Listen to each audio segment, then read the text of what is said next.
Hello everyone, আশা করি সকলে ভালো আছো। আবারও চলে এসেছি নতুন ভিডিও নিয়ে। আজ তোমাদের দেখাবো ঝিঙে তিলের পোস্ত। এখানে তিল নিয়ে নিয়েছি, দেখো গোটা তিল। এখানে গ্রাম্য বাংলার মতো যাতাই পেশাই করে নিচ্ছি। দেখো তিল পেশাই করে এবার করে তিলগুলো ছেড়ে নিচ্ছি। তিল ছাড়া হয়ে গেছে।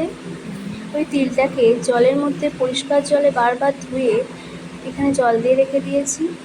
তারপর তিলটাকে বেটে নিচ্ছি। এখানে দেখো তিল বাঁধা হয়ে গেছে। এবার যেহেতু ঝিঙে তিলের পোস্ত বানাবো বলে এখানে ঝিঙেগুলোকে নিয়ে নিয়েছি। ঝিঙেগুলোকে ঠিক এইভাবে ছোটো ছোটো পিস করে কেটে নিয়েছি। এরপর কড়াইয়ে দিয়ে দেবো পরিমাণ মতো তেল।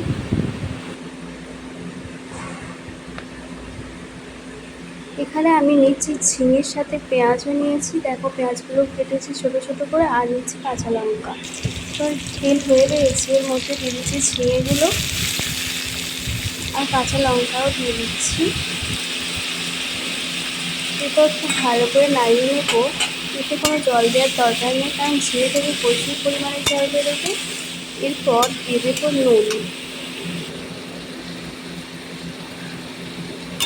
নুন দেওয়ার পর প্রচুর পরিমাণে ঝিঙে থেকে জল বেরোবে। এই জলটা দিয়ে ঝিঙেটা রান্না হয়ে যাবে, সেদ্ধ হয়ে যাবে। তো এরপর দিয়ে দেবো লঙ্কার গুঁড়ো।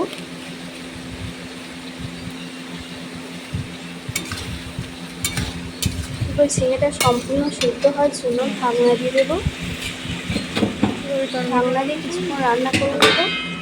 এখানে দেখো জল এবার সমস্ত জলটা শুকিয়ে এসেছে, ঝিঙে সিদ্ধ হয়ে গেছে, তাই তিলটা দিয়ে দিলাম।